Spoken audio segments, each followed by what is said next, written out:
Assalamualaikum warahmatullahi wabarakatuh. Welcome back to my channel. Gimana kabarnya nih emak-emak semua? Semoga selalu dalam keadaan sehat walafiat ya. Amin. Sudah jam setengah 6 lebih ya mak. Pagi-pagi nih udah mau nyiapin sarapan dulu. Kali ini sarapannya nggak mau banyak mikir lah ini, karena tanggal tua. Tanggal tua maunya yang serba simpel, serba cepet, dan nggak banyak mikir.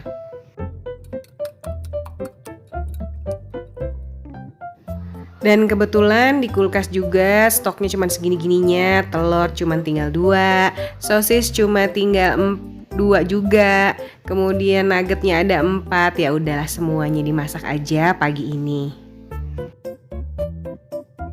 Meskipun yang namanya sarapan istilahnya untuk makan itu sebagai syarat aja gitu, yang penting perut terisi.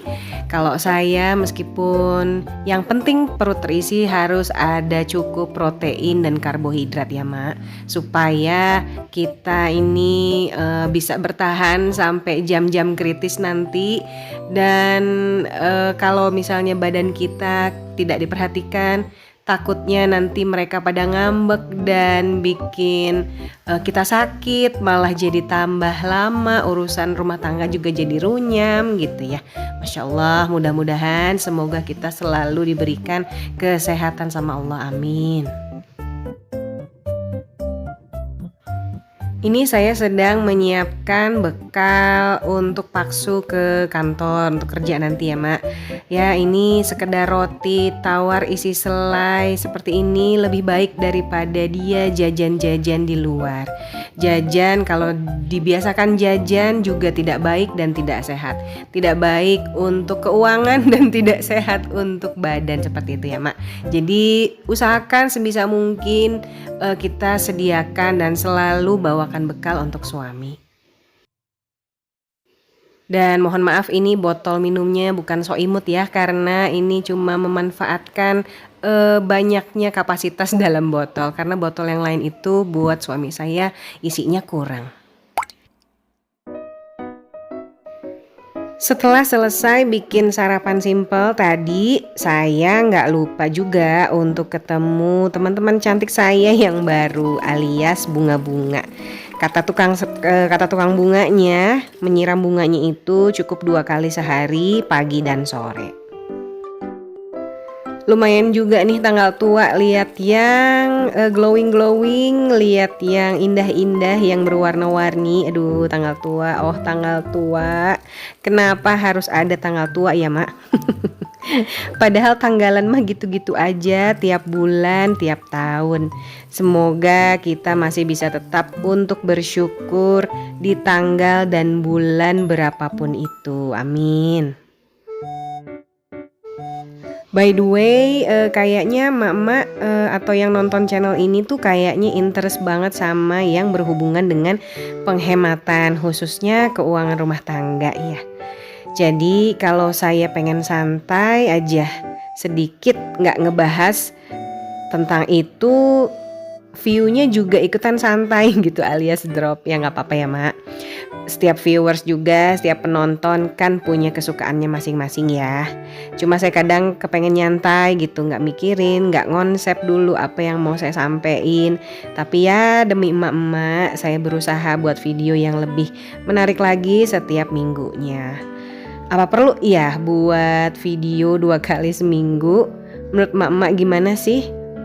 Bisa kasih masukan dan saran di komen gak mak? Tapi ya mudah-mudahan sayanya juga sanggup ya. Jadi video kali ini sekaligus juga menjawab request tentang membagi uang 1 juta untuk 3 orang di dalam rumah. Sebelum saya bahas lebih jauh lagi, yang akan disampaikan ini adalah contoh saja ya mak, bukan berarti harus wajib persis diikutin, karena ini adalah panduan. Karena kadang nominal juga dan realita tuh nggak bisa sejalan. Kita juga harus bisa fleksibel, apalagi yang namanya harga barang dan kebutuhan itu suka berubah-ubah.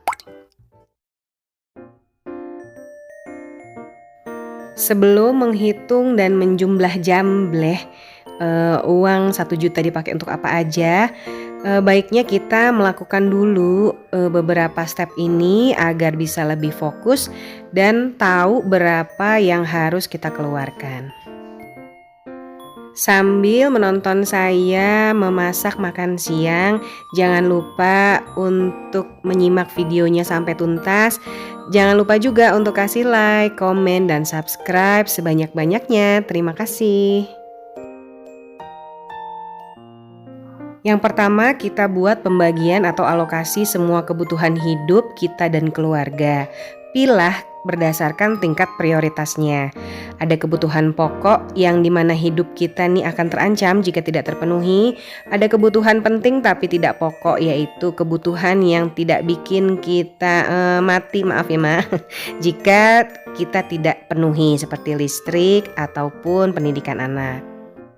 Ada juga kebutuhan pelengkap, kebutuhan yang bisa diabaikan jika kita dalam ketidakstabilan ekonomi seperti rekreasi yang mahal, gadget baru, alat-alat elektronik, fashion, dan lifestyle lainnya. Yang kedua, singkirkan semua kebutuhan selain kebutuhan pokok untuk menghemat pengeluaran. Usahakan juga kebutuhan penting selalu tetap terjaga. Intinya kita bisa bertahan hidup dulu aja itu ya Mak. Jadi kita jangan memikirkan urusan gaya hidup.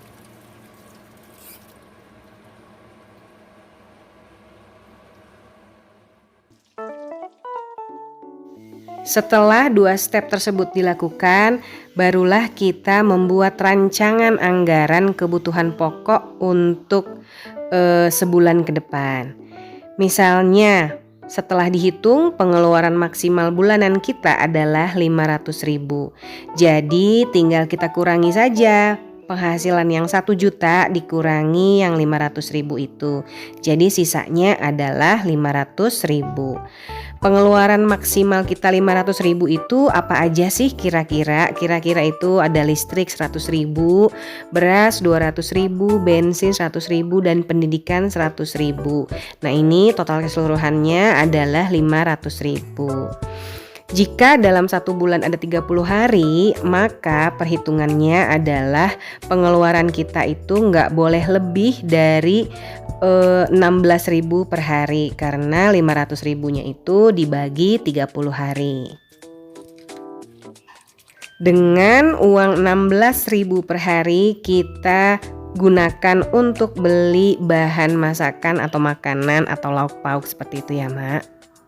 Ini juga bisa berlaku untuk yang gajinya itu harian.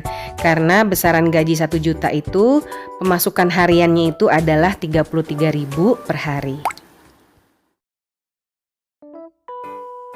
Yang tadi adalah contoh alokasi yang pertama.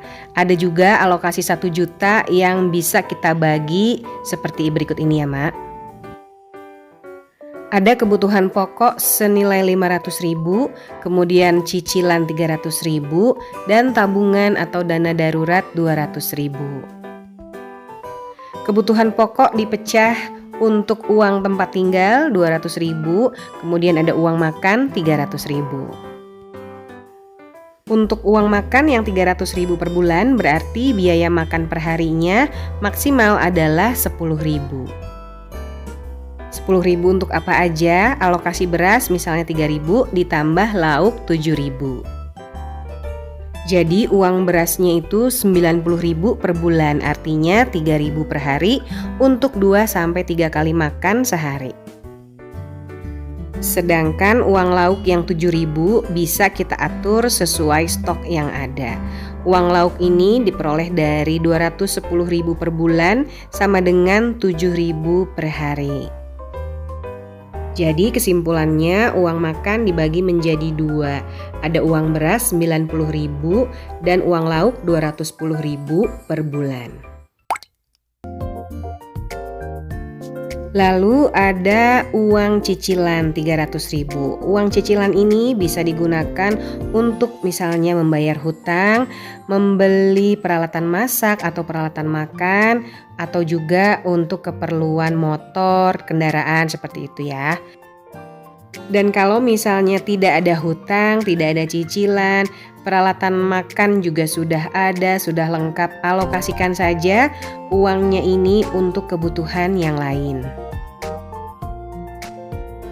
Yang terakhir ada uang tabungan dan dana darurat 200.000. Usahakan selalu menabung dan simpan dana darurat, misalnya untuk dana kesehatan ataupun kebutuhan mendadak yang darurat. Udah mendadak darurat lagi ya. Kadang kita suka dihadapkan dengan situasi sama-sama penting dan bingung mana yang harus kita prioritaskan dulu. Mau ini dulu, nanti ininya begini. Kalau ini dulu, nanti itunya begitu ya Mak. Ya, jadi itu adalah contoh sederhana perhitungan bagaimana membelanjakan uang 1 juta dalam sebulan. Sekali lagi ini bisa disesuaikan dengan kebutuhan dan kemampuan masing-masing ya. Cucian piring sudah selesai dan sudah menunjukkan jam 1:30 siang dan saya belum sholat duhur ya Mak. Jadi kalau misalnya udah selesai semua pekerjaan di siang hari, biasanya setelah ibadah ya saya sedikit dulu ngelonjorin pinggang nih, ngelurusin pinggang. Karena lumayan ya pekerjaan rumah tangga itu. Jadi ya sempatkanlah sebisa mungkin kita untuk istirahat. Ya bangsal 10-15 menit, 1 jam, 2 jam keterusan itu Maya. Dan di luar juga ternyata hujan ya Ma. Aduh ini perfect banget untuk saya selonjoran sambil nonton drakor. Terima kasih ya Ma udah nonton sampai sini. Semoga videonya bermanfaat. Jangan lupa untuk kasih like, komen, dan subscribe. Sampai ketemu lagi di video saya selanjutnya. Wassalamualaikum. Bye-bye Ma.